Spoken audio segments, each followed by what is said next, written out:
বর্তমানে তাবলিগ জামাতের দুইটা গ্রুপ মারামারি করতেছে, মিথ্যা না সত্য?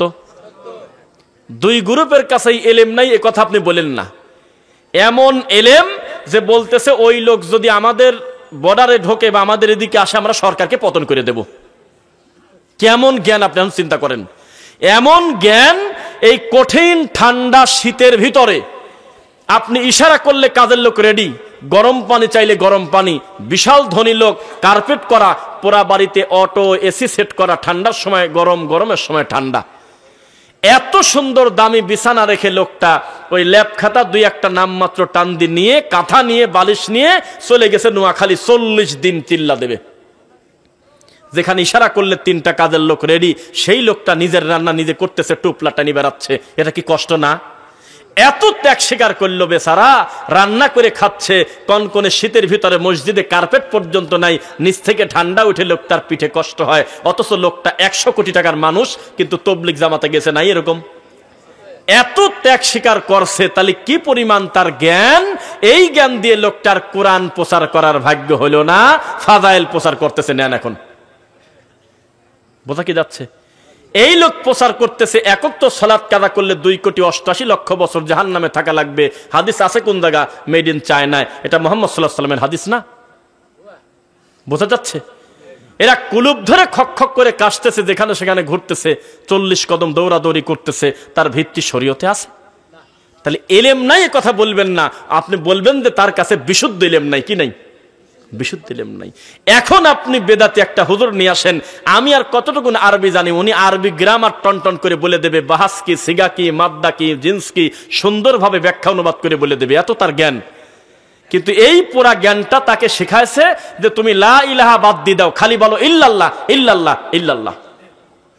তাহলে জ্ঞান আছে, কিন্তু কি নাই? বিশুদ্ধ জ্ঞান নাই। জ্ঞান নাই এ কথা বলেন না আপনি। কি পরিমাণ জ্ঞানী, কি পরিমাণ বিদ্যা অর্জন করেছে, কি পরিমাণ সাহস। বলতেছে বিচারের মাঠে আমার বাপ দাদা জাহাজ নিয়ে রওনা দেবে। কি পরিমাণ তার জ্ঞান আর জোশ। উনি হু হু করে টান দেয়, আর তার মুরিদরা হলে লাফ দিয়ে গাছে ওঠে, মাসে ওঠে। কিন্তু এলেম আছে তার ভিতরে, বিশুদ্ধ এলেম নাই। এটা কি আপনি বুঝতে পারতেছেন? বিশুদ্ধ এলেম যদি থাকতো, আল্লাহর কসম সাদ গ্রুপ আর জুবায়ের গ্রুপ মারামারি করতো না।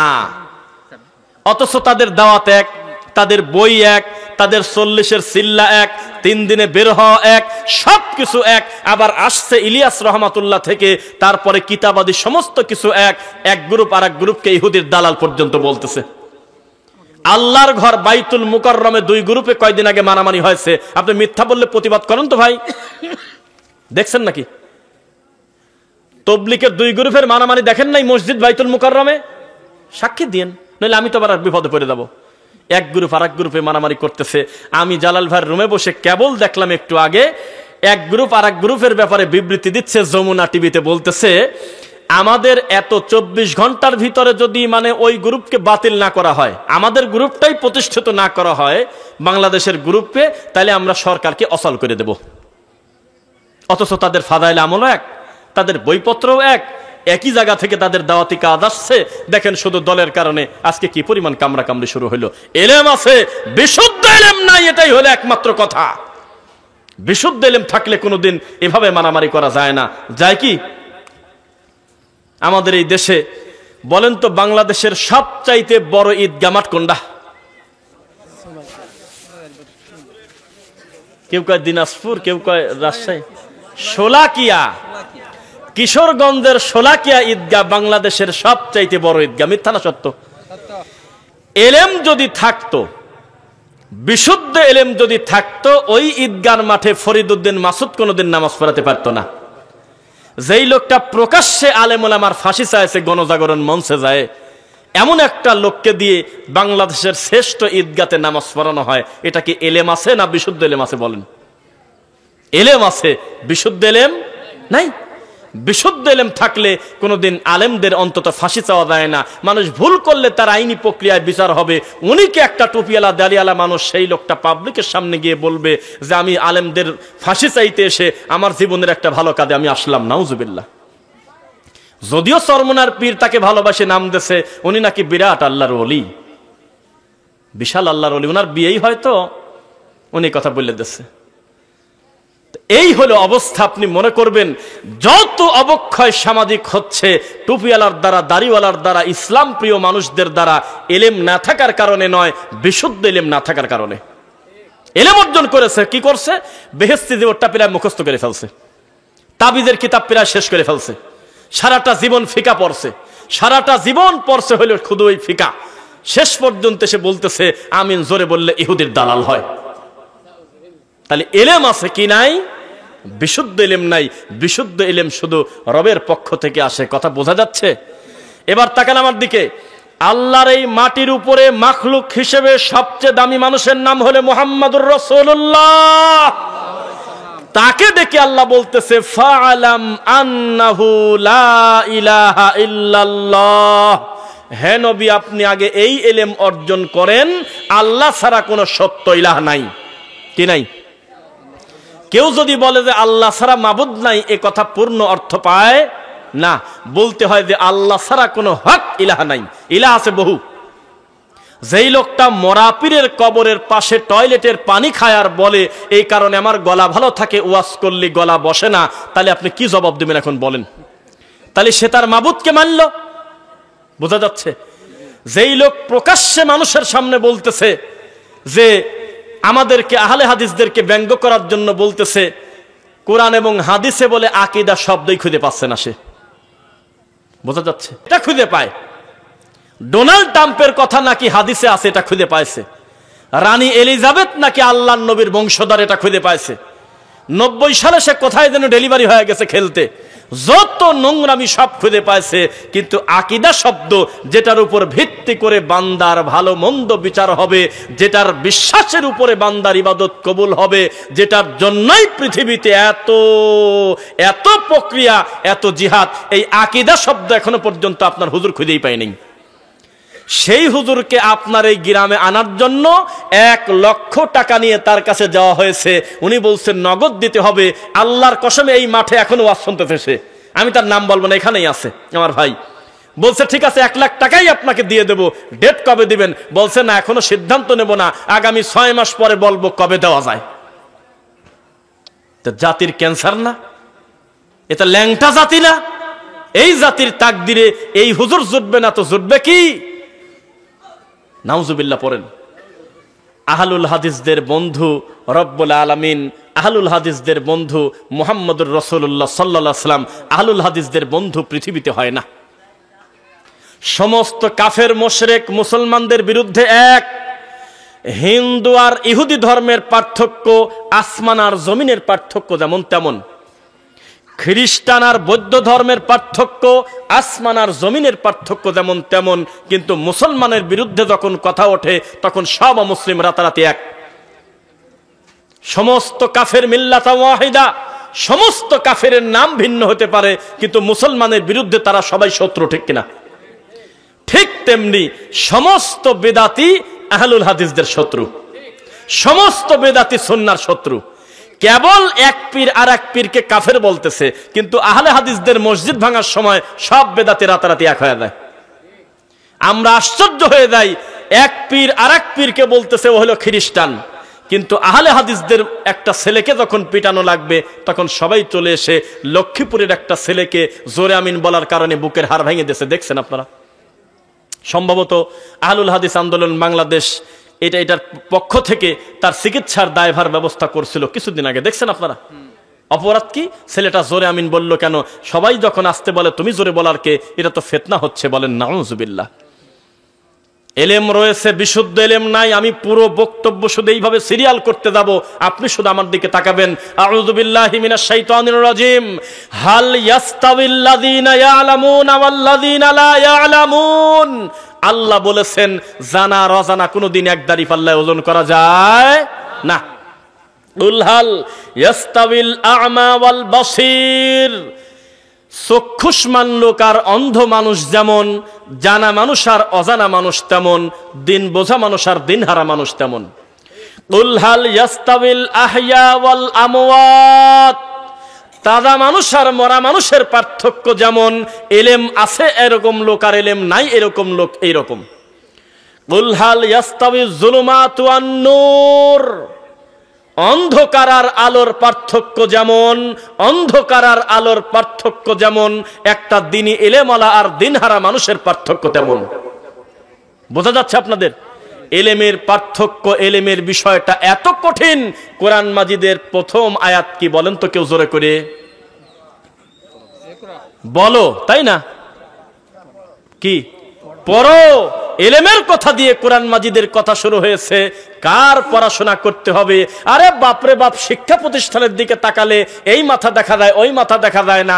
10,000 বাচ্চা পড়ে, প্রায় 500 টিচার আছে, তাদের ঘন্টার পর ঘন্টা নাচ শেখানোর জন্য টাইম আছে, গান শেখানোর জন্য সাংস্কৃতিক ক্লাস আছে, বাদ্যযন্ত্র শেখানোর জন্য আলাদা টিচার আছে, চারুকলা শেখানোর জন্য মাস্টার আছে, দেহ শিক্ষা করার জন্য মাস্টার আছে, শারীরিক শিক্ষা, সব কিছু টাইম তারা পাইলো। 1 ঘন্টা কোরআন শেখানোর মতো টাইম তাদের হাতে নাই। এই এলেমের কথা আল্লাহ বলছে। এটা একটা এলেম, তবে এটা বিশুদ্ধ এলেম নয়। বিশাল একটা প্রতিষ্ঠান, বিশাল একটা বিশ্ববিদ্যালয়, বড় করে লেখা আছে এসো এলেমের জন্য, বের হও সেবার জন্য।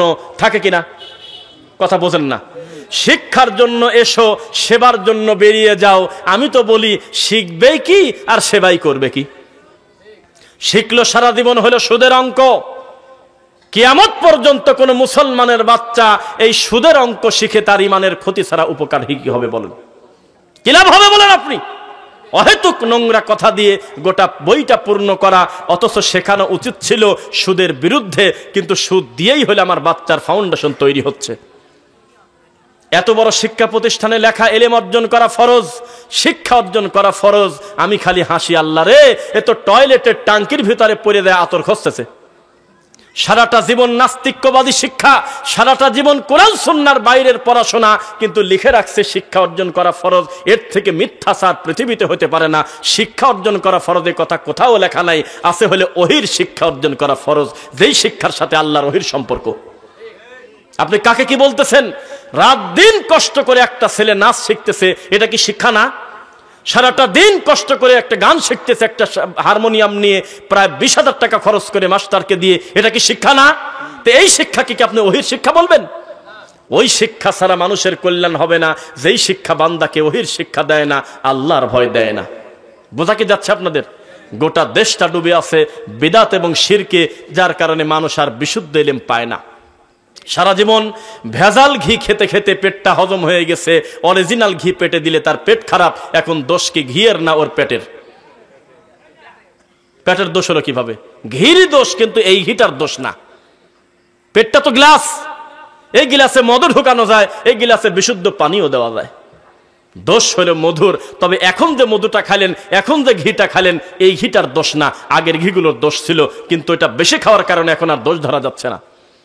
এত বেশি বেদাত শিক্ষা দেওয়া হয় আমাদের সমাজে, এত বেশি শিরিকের চর্চা হয় যে এর বিরোধিতা যখন আমরা করি তখন আমাদেরকেই গালি শুনতে হয়। যারা এই নোংরামি করে তাদের কিছুই বলে না। বুঝতেছেন নাকি আমার কথা? তাছাড়া বাইতুল মুকাররমে মারামারি হবে কেন? বাইতুল মুকাররমের একজন বর্তমান যাকে খতিব করা হলো, তিনি নাকি এখন পর্যন্ত জোরে আমিন খুঁজে পায় নাই। বলেন, আমি বানা বলতেছি, বলেন। যদি বলেন যে কোরআন হাদিসে কি জোরে আমিন আর পায়ের সাথে পাও মিলানো, বুকে হাত বাঁধা ছাড়া কিছু নাই, আমি বলবো যে আপনার প্রশ্নই তো হয় নাই। আপনি মরা পর্যন্ত যদি আস্তে আমিন বলেন আর আমি যদি বলি জোরে পড়লে না নামাজ হইল না, তাহলে আমি একটা বেয়াদব। এমন কথা কোরআন হাদিসে কোথাও লেখা নাই যে আমিন জোরে না বললে নামাজ হবে না। আমার প্রশ্ন এক জায়গা, যে ভাই জোরে বলতেছে আমি তাকে ইহুদির দালাল বললাম কোন হিসাবে? আমার সাথে আপনার আমলের হয়তো মিল নাই, এ কারণে আমি আপনাকে গালি কেন দিতে গেলাম? এটাও তো একটা তরিকা।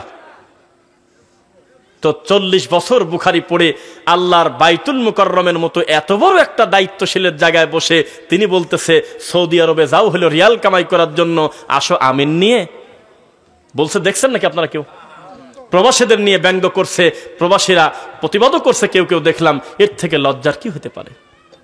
শোলাকিয়া মসজিদে দায়িত্বশীল ভালো মানুষের জায়গা হয় নাই। এত বড় জায়গায় দায়িত্বশীল সে আলেমদের বিরুদ্ধে, নবীর ওয়ারিসদের বিরুদ্ধে নোংরামি করে। এর থেকে লজ্জার কি? সবাই আমার দিকে তাকান।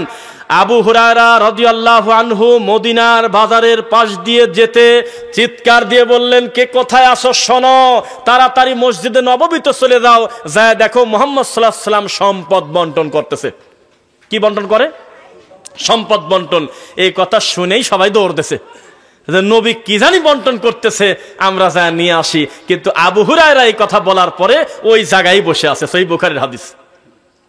পরে ওরা ব্যাকে চলে আসে, ওরা এসে বলতেছে, আবু হুরায়রা তুমি পাঠালে আমাদেরকে, নবী নাকি কিছু বন্টন করতেছে, আমরা কিছু নিয়ে আসবো, তো যাতে এমন ভাবসাব কিছু বুঝলাম না। কি দেখলে? কয় দেখলাম কেউ সালাতের কথা বলতেছে, কেউ সিয়াম পালনের বিষয়ে আলোচনা করতেছে, এক একজন এক এক বিষয় শিখতেছে, কথা বলতেছে, স্বাভাবিক অন্যান্য দিন যায় তাই। তখন আবু হুরায়রা রাদিয়াল্লাহু আনহু বললেন, তোমরা বুঝতে পারো নাই এর থেকে বড় সম্পদ কি হতে পারে? এই নবী মারা যাবে, তবে তার কোনো সম্পদের ওয়ারিশ করে যাবে না, তিনি ইলমের ওয়ারিশ করে যাবে। ইন্নাল উলামা ওয়ারাসাতুল আম্বিয়া, ইলমওয়ালারাই হবে নবীর ওয়ারিশ, কিন্তু কোনো দিন নবীর সম্পদের ওয়ারিশ হওয়া যায় না। সেই হিসেবে আপনাদেরকে বলি, বলেন তো মসজিদ কার ঘর আর মাদ্রাসা কার ঘর? হ্যাঁ, এই নবীর বললেন কে? মাদ্রাসা নবীর ঘর বলে আমাদের যে কথাটা সমাজে আছে, এই কথাটা মিথ্যা।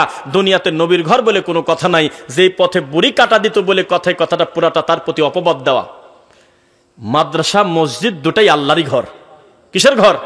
দুটাই আল্লাহরই ঘর। এই জমিনে আমার নবী কোনো সম্পদের আর বাঁশখুঁটির ওয়ারিশ করে দেয় নাই, তিনি রেখে গেছে আল্লাহর ওহীর ওয়ারিশ করে। এই ওয়ারিশের আমানত খেয়ানত করলে তাকে বিপদে পড়তে হবে।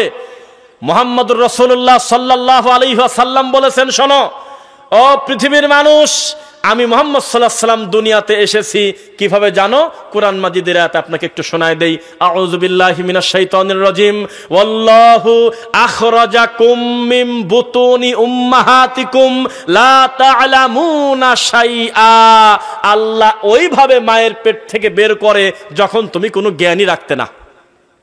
ইল্লা আব্দুল কাদের জিলানীর 18 পারা। কি বলেন? তাছাড়া তো আমি আর যুক্তি খুঁজে পাচ্ছি না। যেখানে কোরআন মাজিদে লেখা আল্লাহু আখরাজাকুম মানে বের করছে আল্লাহ, মিম বুতুনি উম্মাহাতিকুম মায়ের পেট থেকে তোমাদেরকে, লা তা'লামুনা শাইআ যখন তোমাদের কোনো জ্ঞান ছিল না, কিছু জানতে না। ওয়াজআলা লাকুমুস সামআ ওয়াল আবসারা ওয়াল আফইদা পরে তোমাদের কান শুনেছে, পরে তোমাদের অন্তর বুঝেছে, পরে তোমাদের চোখ দেখেছে, তবে আগে তোমরা কিছুই জানতে না। কোরআনে লেখা আছে তোমাদেরকে বের করেছি যখন তোমরা কিছু জানতে না। কথা কি বিশ্বাস করেন আপনারা? কিন্তু আমাদের দেশের পীর ফকিররা বলতেছে যে আব্দুল কাদের জিলানী মার পেট থেকে 18 পারা ডেলিভারি নিয়ে চলে আসছে। এটা কি নোংরামি না তার নামে? এই কথা কি আমাদের সমাজে আছে কিনা বলেন? আস্তাগফিরুল্লাহ পড়েন না কেন? তার মানে হুজুরের কাছে এলেম আছে, বিশুদ্ধ এলেম নাই। এবার আপনাকে আমি বলি, গত পরশুদিন না কালকে সাতক্ষীরাতে একটা বক্তাকে ধরেছে, দেখেছেন কেউ? সাতক্ষীরাতে একটা বক্তাকে ধরছে। সেই বক্তা হলো আগে নেছে 20, আগে কত? আর বাকি থাকে আর 40। কেন? ওরা তো 60-এর নিচে কথা বলে না, তাই না? যেহেতু ওদের রাত 2টার সময় কানে হাত দিয়ে কাঁদে, আজান দেয়, কাগজ দেশে কয় হুজুর একটু আজান দেন। পাগল না মাথা খারাপ? কোন তো রাত 1:30টার সময় আজান দিচ্ছে। তো এই বাংরি হুজুরের বিল সর্বনিম্ন 60। এই রোগী বলতেছে যে আমি মোট টাকা না দিলে তোমাদের স্টেজে যাব না। যেই দিন জালসা ওই দিন দুপুর 12টার আগে আমার বাকি 40 ক্লিয়ার করো। তখন কমিটি দেখলো বিপদ, তাছাড়া তো ব্যাকে চলে যাচ্ছে। তখন তারা বাধ্য হয় বিভিন্ন কষ্ট মষ্ট করে বাকি 40 তার মোবাইলে দিয়ে দিয়েছে। দিয়ে দেওয়ার পর বলছে ঠিক আছে তুমি আগে আসো। পরে সে ওয়াজ করার পরে কি আগে তা আমি জানি না, পরে তাকে ঘরের ভিতরে নিয়ে বলতেছে কাজটা কি ঠিক করছেন? আটকাছে তাকে, তাকে অপমান করছে যে কিসের ভিত্তিতে আপনি টাকাটা নিলেন? আপনি যদি মরে যেতেন আপনার এই টাকার দায়িত্ব কে নেয়? এখনো কাজই করেন নাই, তাহলে এই 60,000 টাকা নিলেন কিসের ভিত্তিতে? তাহলে আমরা সবাই কিন্তু বুঝলাম যে কাজটা কিন্তু অন্যায় করে নাই সাতক্ষীরাবাসী। কিন্তু বাঙালির আবেগ, এ জাতির আবেগ বাদ দিলে কিছু থাকে না। এই ভিডিও যখন ফেসবুকে আসলো তখন আমাদের দেশের হুজুররা লিখতেছে, আমাদের দেশের এই আবেগী জাত লিখতেছে সাতক্ষীরাকে বয়কট করো। একটা হুজুর পোস্ট দিল, আমি সাতক্ষীরার সমস্ত যেসব জালসার ডেট নিছি মোট অটো বাতিল করে দিলাম, আমি যাব না। একটা আলেমের সাথে এমন ব্যবহার করা হলো কেন? লিখতেছে। বুঝতেছেন কথা? তো এটা ইসলাম? এখন এই মঞ্চেই আমি উঠি নাই, আমার অগ্রিম টাকা দিয়ে দিতে হবে, এর থেকে নোংরামের কি আছে? আপনি কমিটিকে বলেন তো দেখি, কতবার তারা বলছে কিছু টাকা আপনার বিকাশে দেই, এই নাম্বারে কথা বলতেছি, এটাকে বিকাশ, আমি এই কথা মুখ দিয়ে বলছি কিনা দে বিকাশ, বলেন তো ক্ষমতা থাকলে। একটা টাকা আমাকে দিতে পারছে, একটু মুখ দিয়ে বলেন তো দেখি। একটা পর্যায়ে কথা বলে আসবে, সেটা ভিন্ন কথা, যে আমার জন্য কি আপনারা কিভাবে কি করবেন, আসা দেওয়ার বিষয় ভিন্ন কথা। কিন্তু আগে আপনাকে টাকা নিতে হবে। যখন আপনি ওয়াজও করেন নাই, স্টেজও সাজানো হয় নাই, কিসের ভিত্তিতে টাকাটা নিলেন আপনি? এটা হলো এলেম আছে, বিশুদ্ধ এলেম নাই। নবী সাল্লাল্লাহু আলাইহি ওয়াসাল্লাম আমাদেরকে রেখে গেছে বিশুদ্ধ এলেমের দাওয়াত দিতে। আমরা দিচ্ছি শিরকের দিকে, আমরা দিচ্ছি কুফরের দিকে। কথা বুঝতেছেন নাকি? ইদানিং আবার এমন হয়েছে, আহলে হাদিস নামটা মুখে নিতে আপনাদের লজ্জা করে। লজ্জা করে না? লজ্জা করে, আমি দেখছি তো। ঘুরে ফিরে আপনারা কিছু সময় পর পর খোসা বদলায় ফেলেন। আপনারা বেদাতির ভিতরে দিন দিন মিশে যাচ্ছেন, এটা অন্যায়। ডক্টর আসাদুল্লাহ গালিব স্যারের একটা বক্তব্য শুনে আত্মা ভরে গেল। তিনি বলতেছে, আহলুল হাদিস বলাটাই হলো একটা জিহাদ। সমস্ত বিদাতির কলিজায় কাপন ধরে যাবে আহলুল হাদিস নাম শুনলে। এটা নামটাই হলো জিহাদ। আপনি এটাকে ঢেকে দিতে চাচ্ছেন কেন? আহলুল হাদিস এত সস্তা কথা নয়। আহলুল হাদিস কোনোদিন এমনি এমনি হওয়া যায় না। একটা ছেলের টাকনুর নিচে কাপড় হতে পারে তার অসতর্ক অবস্থায় পড়ে গেছে। এই লোকটাকে যদি কেউ জিজ্ঞাসা করে, তুমি কি আহলে হাদিস, ও টাকনুর উপরে কাপড় না তোলা পর্যন্ত সহজে স্বীকারই করবে না যে আমি আহলে হাদিস। এমনি এমনি কোনোদিন আহলে হাদিস হওয়া যায় না।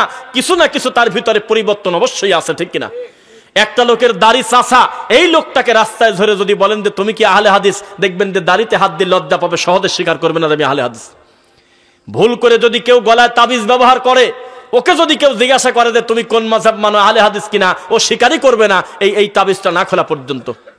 আর আমাদের এই দেশে হাজার হাজার গরু কবরে সেজদা দিয়ে পড়ে আছে। আরে আল্লাহকে সেজদা দিয়ে সুবহান রাব্বিয়াল আলা দুইবার বলার টাইম পায় না, আর কবরে সেজদা দিয়ে আধা ঘন্টার নিচে মাথা তোলে না।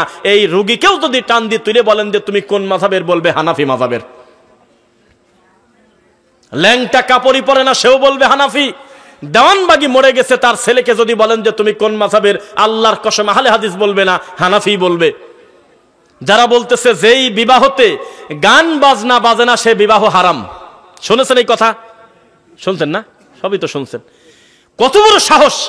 হাজার হাজার মানুষের সামনে টুপি মাথায়, মুখ ভর্তি দাড়ি, কুরআন সামনে, সবার সামনে বলতেছে, বুখারী উঁচু করে ধরে, যে বলবে বিবাহতে গান বাজনা বলা হারাম, তার বউ তালাক। ওই বিবাহটা সুন্দর হলো না যেই বিবাহতে গান বাজে না। এত বড় রোগী হুজুর পর্যন্ত আমাদের এই দেশের হুজুর। বোঝা কি যাচ্ছে আপনাদের? এই লোকটাকেও যদি জিজ্ঞাসা করেন, ভাই আপনার মাযহাব কি, আল্লাহর কসম নির্দ্বিধায় বলবে আমি হানাফি মাযহাবের। শাহজালালের মাজারে গিয়ে দেখেন 200-300 টাকা দিয়ে চিংড়ি মাছ কিনে মাথায় দিয়ে মানত করে প্রতিবন্ধী বাচ্চাকে গড়ায় দিচ্ছে। শাহজালালের মাজারের ওয়ালের পানি কপালে নিয়ে মোছে। এই রোগীকে যদি জিজ্ঞাসা করেন যে তুই কোন মাযহাবের, হানাফি বলবে, আহলে হাদিস আর বলবে না। গজার মাছের পচা পানি, নোংরা পানি, এই নোংরা পানি খাচ্ছে 3 নিঃশ্বাসে, আর বাচ্চার গলায় ছিটায় দিচ্ছে।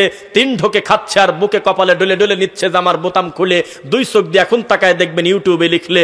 সেই লোকটাকেও যদি বলেন যে তুমি কোন মাযহাবের, বলবে আমি হানাফি। লোকটা এখনো মরে সমর পায় নাই। চতুর্দিকে লোকটার পাশে গোল হয়ে 10টা হাফেজ ছেলে বসায় দিয়ে হুজুর মাঝখানে তদারকি করতেছে। 3 খতম ডেলিভারি দিবি মরার আগে, মরে গেলে দিবি 4 খতম, তারপরে মৌতি খানা খাবি 3 দিনে। এই নোংরামি করতেছে। যদি বলেন যে তুমি কোন মাযহাবের, হানাফি বলবে, আহলে হাদিস অন্তত মুখ দিয়ে বলবে না। এতগুলো নোংরামি করতেছো, তোমরাও জানো এ কাজ করে কোনোদিন নিজেকে আহলে হাদিস বলা যায় না। তাই তো ওই যে আরিফ বিন হাবিব নামে একটা মুফতি, দেখছেন, নাম শুনেছেন? উনি তো বেশ কিছুদিন আগে একটা কথা বলছিল যে আহলে হাদিসদের শ্রোতারা আলাদা, এরা যাই কোরআন হাদিস শোনার জন্য। মাশাআল্লাহ, উনি বলছে আহলে হাদিসরা আলাদা, এরা মাহফিলে যাই শুধু কোরআন হাদিস শোনার জন্য, বাপদাদার কিস্সা শোনার জন্য যায় না। সুবহানাল্লাহ। যদিও পরবর্তীতে একটা আপডেট ডেলিভারি দিয়েছে, প্রত্যেক নামাজ কাদা হওয়া পড়লে 1 কেজি না 1.25 কেজি পরিমাণ হলো আটা দেওয়া লাগবে, গম দেওয়া লাগবে। কন্ত কাণ্ড দেখছেন? এই ফতোয়া দেশে ডেলিভারি দেখছেন? নাউজুবিল্লাহ। এত জনপ্রিয় বক্তা এইভাবে খেয়ানত করলেন। আপনাকে আমি বলি, আপনার সাধারণ একটা মসজিদের ইমাম ভুল করলে ওই সমাজের ভিতরেই থেকে যায়। আপনাদের মতো একটা সেলিব্রিটি লোক যদি প্রকাশ্যে ভুল ফতোয়া দেয়, লক্ষ লক্ষ মানুষের কাছে মেসেজটা চলে যায় কিনা বলেন? যায় কিনা বলেন?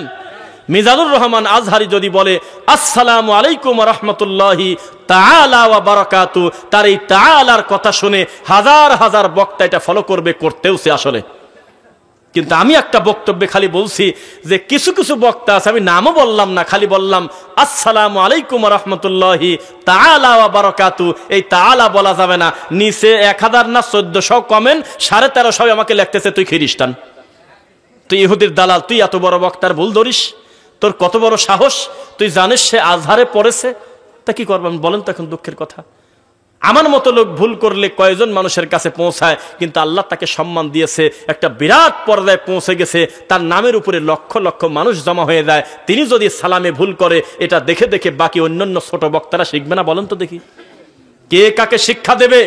কাবার ইমামও যদি ভুল করে, পিছন থেকে আপনাকে বলতে হবে আল্লাহু আকবার, নাকি বলেন?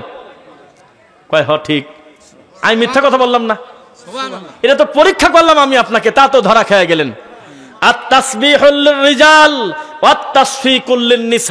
আমাদের দেশে ইমাম ভুল করলে মুসল্লি কয় যে আমিও ভুল করব। এক ভুলের সমাধান কি আরেক ভুল? বলতে হয়তো সুবহানাল্লাহ। আর মহিলা ভুল করলে ওয়াত্তাসফি করলেন নিসা, হাতে হাতে তালি মেলে শব্দ করে দেবে, তাহলে সামনে যিনি আছেন ওই মহিলা বুঝে ফেলবে আমার কোনো মিস্টেক আছে, কিন্তু মুখ দিয়ে কথা বলবে না।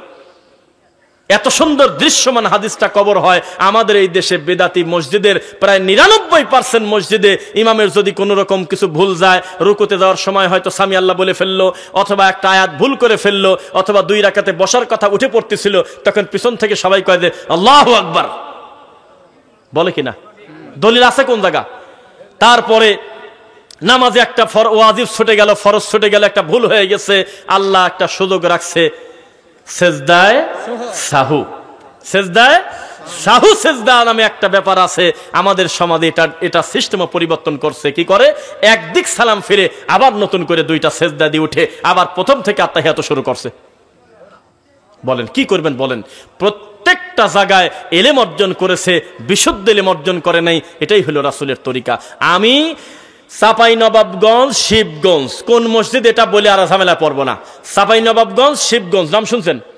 সেই জায়গায় আমি ফজরের সালাত জামাতে পড়তে গেছি, একই সাথে 3টা মাহফিল থাকার কারণে এক ভাইয়ের বাসায় বসেছি।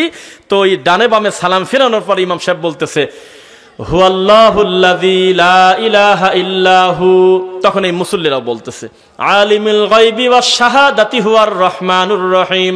মুসল্লিরাও তখন বলে, এভাবে পুরাটা শেষ করলো সূরা হাসরের শেষ 3 আয়াত। আল্লাহর কসম গালিও দেই নেই, রাগও করি নেই, মিষ্টি স্বরে আস্তে করে এমন ভাবে বলছি যাতে উনি আর আমি ছাড়া কেউ না শোনে। আস্তে করে বললাম যে ওস্তাদ জি ভালো আছেন, সব সম্মানের সাথে সালাম দিয়ে। উনি আমাকে হয়তো চেনে না। তখন বলে আলহামদুলিল্লাহ, কিছু মনে করেন না, এই আমলটার কি কোনো দলিল আছে কিনা? এভাবে ফজর পড়ে বা মাগরিব পড়ে এটা পড়া যায় কিনা? তো উনি আমাকে বলতেছে দলিল আছে। তাই বললাম যে আছে কোন জায়গা যদি একটু বলতেন। কয় আমার হক্কানি উলামায়ে কেরামের সাথে আপনি বাহাস করবেন কবে কোন? তখন আমি দেখলাম যে তো সারা গাই পাগল, খালি গায়ে শিকল দেওয়া নাই। আমি বললাম যে আমলটা যে আপনি আলেম মানুষ করতেছেন, এতগুলো মানুষ আমলটা করে, অথচ কোরআনের আয়াত, তাহলে আমলটা আছে কোন জায়গা? কয় যে কবে বাহাস করবেন বলেন, আপনাকে আমি চিনছি, আপনি হলে ওয়াহাবি। এই হলো বেদাতি। এলেম অর্জন করছে, বিশুদ্ধ এলেম অর্জন করে নাই। তাই আমাদের একজন মুরব্বী বলছিল বেদাতির সবকিছু উল্টা, খালি জুতা পায়দায় সোজা করি, সবই উল্টা। কোনো না কোনো ভাবে রাসূলের সুন্নাহর ব্যঙ্গ করতেই হবে। এই জন্য আমরা আশ্চর্য হই না, যত বড় হুজুর তত বড় সুন্নাহ ব্যঙ্গকারী। কেউ যদি কাঁদে আর বলে হারে কি করলো, আমি বললাম চুপ থাকো, আশ্চর্যের কিছু নাই। এই কারণেই তো সে বেদাতি, তার কোনো না কোনো অবস্থান নবীর সুন্নাহর বিরুদ্ধে থাকবেই থাকবে। বোঝা যাচ্ছে? নবী সাল্লাল্লাহু আলাইহি ওয়াসাল্লাম বলেছেন তোমরা উঠবে, পা থাকবে ল্যাংটা, তোমরা উঠবে শরীর থাকবে ল্যাংটা, তোমরা উঠবে পরনে কোনো কাপড় থাকবে না। যেভাবে ডেলিভারি হয়েছিলে ওইভাবে বিচারের মাঠে আমি আল্লাহ তোমাদেরকে তুলবো।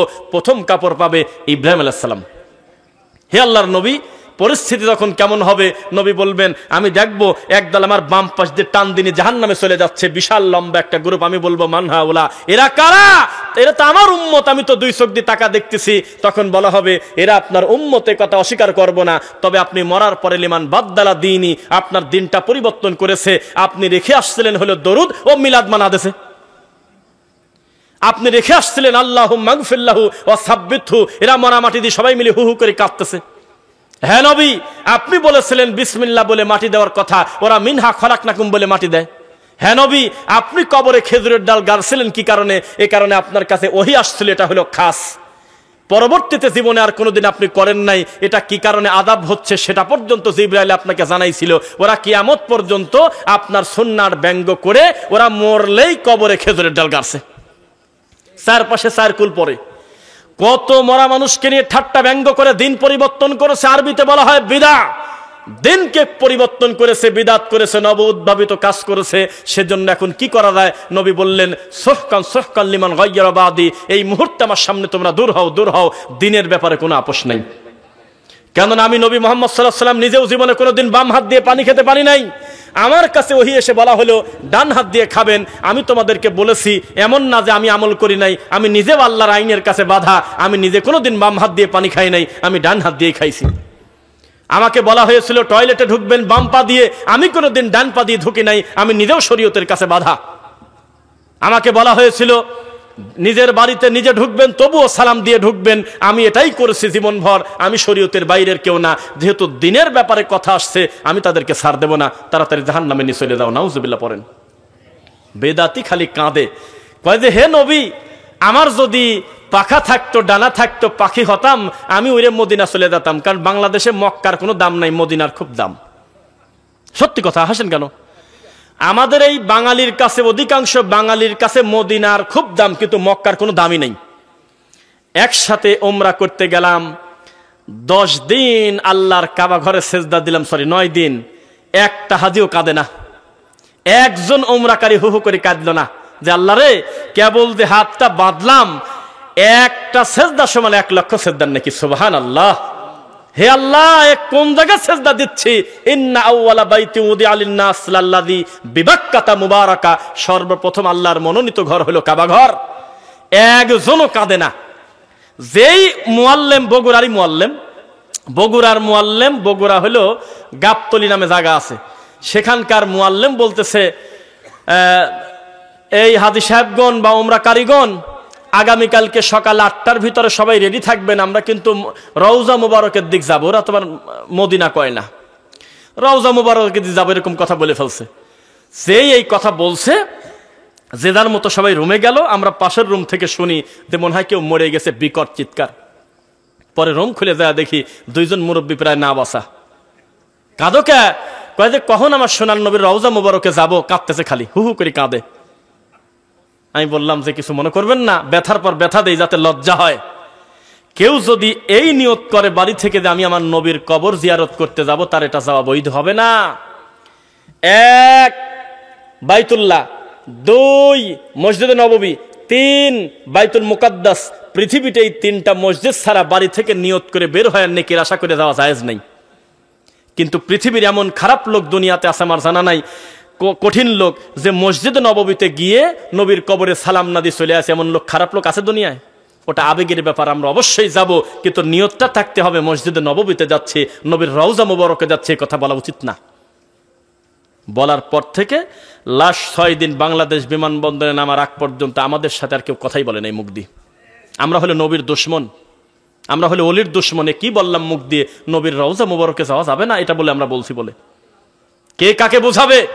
এই মুআল্লিমকে আমরা তখন বললাম, আপনার সাথে আমরা এসেছি একটা বিশেষ কারণে, নইলে আমরা আমাদের মতোই আসতাম। আপনি এই যে কাজটা করলেন, এই যে বিদাত পন্থায় এতগুলো মানুষকে আপনি ওমরা করাচ্ছেন, প্রত্যেকটা লোকের গুনাহগার আপনাকে হতে হবে। আল্লাহর কসম করে বলতেছি, উনি বিমানবন্দরে শাহজালালে এসে হাউমাউ করে আমাদেরকে কান্না করে বলছে যে আমার অন্যায় হয়ে গেছে, আমি নিজের বিবেকের সাথে অন্যায় করেছি, আমি পলিসি সঠিকটা, কিন্তু যাদেরকে নিয়ে আসছি তাদেরকে হুজুররা বেদাতিতা শিখায় দিয়েছে। এই জন্য আমি ব্যবসায়ী পলিসির কারণে হয়তো বিরোধিতা করি নাই, তবে আমি জানি আপনার কথাটা ঠিকই ছিল। তার মানে এলেম আছে, বিশুদ্ধ এলেম নাই, সঠিকটা মানুষের ভিতরে বলে না। যদি বলে দেয় তখন মানুষ তো তার থেকে দূরে চলে যাবে। এটাই হলো আমাদের সমাজের নীতি। কথা কি বোঝা যাচ্ছে? মুহাম্মদুর রাসূলুল্লাহ সাল্লাল্লাহু আলাইহি ওয়াসাল্লাম সুন্নাহর কথা বলেছেন। ডক্টর মসলুদ্দিন স্যার একটা কথা বলে মাঝে মধ্যে, যে জায়গা কোনোদিন ফাঁকা পড়ে থাকে না। আপনি সুন্নাত দিয়ে না ভরতে পারলে বেদাতাশি ভরে যাবে। বোঝা কি যাচ্ছে? দাওয়াতি কাজ করতে হবে। মিশে যাচ্ছেন কেন? কোনোদিন তেল জলে মিশবে না। আহলুল হাদিসের বাচ্চা জীবনে শিরকের সাথে আপোষ করবে না, বিদাতের সাথে আপোষ করবে না, তার তাওহীদকে কোনোদিন শিরকের সাথে মিশতে দেবে না ইনশাআল্লাহ। পরিস্থিতি যত জটিল হোক, লা তাযালু তাইফাতুম মিন উম্মতি যাহিরিনা আলাল হক, পরিস্থিতি যত হোক, যতই খারাপ হোক না কেন, আমার উম্মতের একদল সর্বদা হকের উপরে থাকবেই থাকবে। লা ইয়াদুররুহুম মান খাযালাহুম হাত্তা ইয়াতি আমরুল্লাহুম কাযালিক।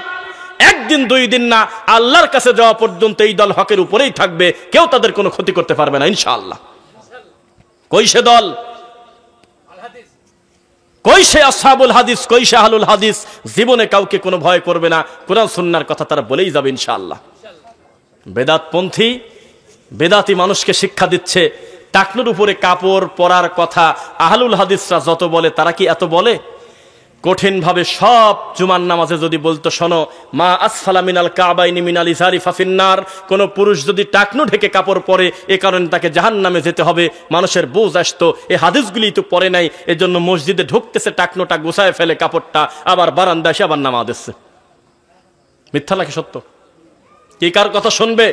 সমাজের বিবাহতে ইসলাম নাই, সমাজে চাকরি বাকরিতে ইসলাম নাই, প্রত্যেকটা জায়গায় সামাজিক জাহিলিয়াত একেবারে পূর্ণ হয়ে আছে।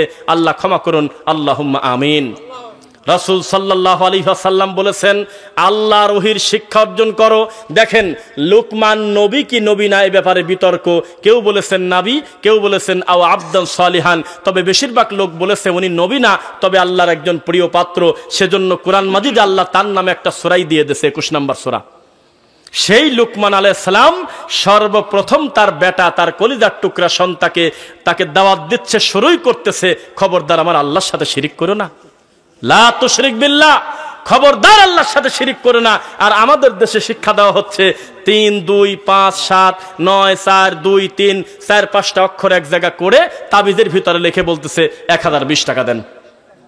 মিথ্যা হুজুর, একে দাজ্জালের চাইতে বেশি খারাপ বলেছে আবু দাউদের হাদিসে আল্লাহর নবী সাল্লাল্লাহু আলাইহি ওয়াসাল্লাম। কিভাবে মানুষকে ধোঁকা দিয়ে ধর্মের নামে বিকৃত ইসলাম শিখায় মানুষকে বেঈমান করে দিচ্ছে, এটা হলো বাস্তব কথা। আর একটা ভণ্ডের কথা মনে পড়ে গেল, যার নাম হলো হিজবুত তাওহীদ। কি নাম বলছি বলেন? প্রকাশ্যে রাসূলের সালাতকে নিয়ে ব্যঙ্গ করে বলতেছে নামাজ বলে মিলিটারি ট্রেনিং বলে। তারপর বলতেছে গান বাজনা হারাম, এই কথা বলা যাচ্ছে না, নবী নিজেই তো গান শুনছে। এই লোকটা এখন গা ঢাকা দিয়ে পালিয়ে আছে, জানি না প্রকাশ্যে আসলে তাকে আইনি কি পদক্ষেপ নেওয়া যায়। একেবারে দৃশ্যমান নবীর সুন্নাহ নিয়ে ব্যঙ্গ করেছে লোকটা। মেয়ে ছেলে ফেলেকে রাস্তায় নামিয়ে দিয়েছে, পেপার বিক্রি করতে গিয়েছে তার দলের, এরকম দেখছেন আপনারা? নাউজুবিল্লাহ মিন যালিক। বিড়ি খাওয়া নাকি এটা ঐতিহ্য? কয় আপনার শ্বশুর বিড়ি খায় কে? কয় বিড়ি খাওয়া তো হারাম না, এটার বংশ একটা গৌরব, তিনি খায় তো এটা তার শান মর্যাদা। নাউজুবিল্লাহ মিন যালিক। এইরকম নোংরা লোককে সাপোর্ট দিয়েছে আমাদের এদেশের লক্ষ লক্ষ লোক, হাজার হাজার লোক। এদেশের ল্যাংটা পর্যন্ত অচল নাই। তারপর উত্তরবঙ্গের শেষের দিকে কাদিয়ানীদের সম্মেলন হওয়ার মতো সাহস করে কত বড় আস্পর্ধা, যাদের মৌলিকেই বলে দিচ্ছে যে তারা কাফের। যারা আমার নবীর ব্যাপারে প্রশ্ন তোলে, এগুলি বললেও লজ্জা করে, ভিতরটা ছিঁড়ে যায়। এ কত বড় সাহস, বলতেছে আপনার কি আনা খাতামুন নাবিয়্যিন লা নাবিয়্যা বাদি, এই পর্যন্ত শেষ না? ওরা কচ্ছে ইল্লা আইয়াশা আল্লাহ, নবীর পরে নবী নাই, ইল্লা আইয়াশা আল্লাহ, তবে যদি আল্লাহ চায় তো গোলাম মোহাম্মদ কাদিয়ানী হতে পারে। এত বড় খারাপ লোক, তারা হলো ইজতেমা করছে। শুনছেন এর আগে? দেখছেন? ঘরে বসে আছেন উত্তরবঙ্গের নিরীহ লোক, কিস্তির বই নিয়ে প্রতিদিন কান্নাকাটি করে দৌড়ায়, কিডনি পর্যন্ত বিক্রি করে দিয়েছে। দেখছেন আপনারা? কিডনি পর্যন্ত ডেকে নিয়ে হাসপাতালে বিক্রি করে দিয়েছে। এই অসহায় লোককে টার্গেট করছে খ্রিস্টান মিশনারিরা। এলেম কাকে বলে শুনে রাখেন আজকে। খ্রিস্টান মিশনারি আছেন আমাদের দেশে, এই খ্রিস্টান মিশনারিরা টার্গেট করছে নিরীহ গরিব মানুষের। হাতের ভিতরে 20,000 টাকা দিয়ে বলে, তুমি এখন বলো ঈসা হলো আল্লাহর ছেলে, ঈসার মা মরিয়ম হলো আল্লাহর বউ। এই বইটা পড়ো, বইটার খামে এত সুন্দর করে আরবিতে লেখা, আর তরিকু ইলাল জান্নাতি বিনুরিল কোরআন, কোরআনের আলোয় জান্নাতে যাওয়ার পথ। নামটা কত সুন্দর, অথচ খ্রিস্টানের বই। এভাবে নিরীহ মানুষকে অমুসলিম করতেছে।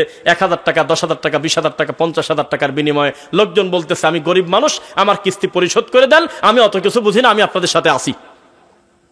হাজার হাজার মুসলমান তাদেরকে খ্রিস্টান করে দেওয়া হচ্ছে। দাওয়াতি কাজ করবেন কবে? ঘুমিয়ে আছেন, বসে আছেন কেন? আমি আপনাকে একটু আগে উদাহরণ দিয়েছি, একজন বিদআতপন্থী লোক তখনও তার হাতে কোরআন নাই, হাদিস নাই, বুখারি নাই। এই লোকটা এই কনকনে শীতের ভিতরে কষ্ট করে 200-500 কিলোমিটার চলে গেছে, নিজের বাপের টাকা খরচ করে রান্না করে খাচ্ছে জমিদারের ছেলে, অথচ সে এই লোকটার হাতে এখনো কোরআন ওঠার তৌফিক হয় নাই। ফাদাইলে আমল প্রতিষ্ঠা করার জন্য যদি লোকটা এত কষ্ট করে, আর আপনি কোরআন হাদিস প্রচার করার জন্য কষ্ট করবেন না? করবেন কিনা বলেন? লিল্লাহি তাকবীর। লোকজন ওঠে না কে? ব্যাপারটা কি? রাত তো মেলা বাজে গেছে। এই শ্রোতাই কি এরকম নাকি? শ্রোতাগুলি এরকম? আলহামদুলিল্লাহ সুম্মা আলহামদুলিল্লাহ। মানুষজন, আমরা তো বক্তব্যে মাঝে মধ্যে বলি, আহলুল হাদিস আলেমদের বক্তব্য শোনা এত সস্তা কথা না। না রসকস আছে, না হু হু করে কাঁদে, না আপনার সুর দিয়ে পাখি উড়ে গেল রে, কয় যে বক্তা দেল বড়া দিয়ে গেছে, ওয়াজ শুনে বাড়িতে যাচ্ছে, কি কয়েছে কথা জানি না, কিন্তু মন ভরে গেছে। শেখ আব্দুর রাজ্জাক বিন ইউসুফ হাফিজাহুল্লাহর বক্তব্য যখন 1 ঘন্টা পার হয়ে গেছে, তখন মহিলা প্যান্ডেল থেকে মহিলারা বলতেছে, ওয়াজ করবি কোন সময়, খালি গল্পই তো করে। কি মিথ্যা বলছি আমি? মানে আমাদের এই ওয়াজকে আমাদের দেশের লোকজন ওয়াজ মনে করে না। মহিলা বক্তার ওয়াজ ইউটিউবে লেখেন, পাবেন, লেখেন। কি মিষ্টি গলায় কাঁদতেছে, মুখটা বের করে হাজার হাজার শ্রোতার সামনে তারা মহিলা মানুষ ওয়াজ করতেছে। আমাদের এই দেশে কি অসম্ভব বলেন? কি অসম্ভব? তাই তো আমরা বলি, জওহরলাল নেহরুর নাম শুনছেন? ও গতবার বলছি, অনেকদিন বলা নাই ঘটনাটা। জওহরলাল নেহরু হলো ইন্ডিয়ার একটা লোক, একজন বড় একজন পলিটিশিয়ান। তিনি এই মুসলমানদেরকে বলছিল, পশ্চিমবঙ্গের বা অন্যান্য জায়গায় মুসলিমদেরকে, যে আচ্ছা তোমরা আমাকে ভোট দাও না কেন? তোমরা আমাকে এত পর মনে করো কেন? তোমরা আর আমরা তো একই।